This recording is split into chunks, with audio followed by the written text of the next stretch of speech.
ஆதி பராசக்தியவ அதிரூப தேவியவ ஓம் சக்தி திருநாமத்தில் உலகாடும் மாறியவ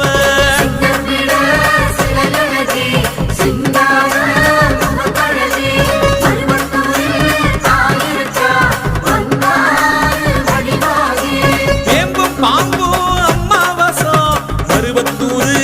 அத்தானேசம் செவ்வாடக்காரி தாயின் வசம் பக்தி வச்சோம்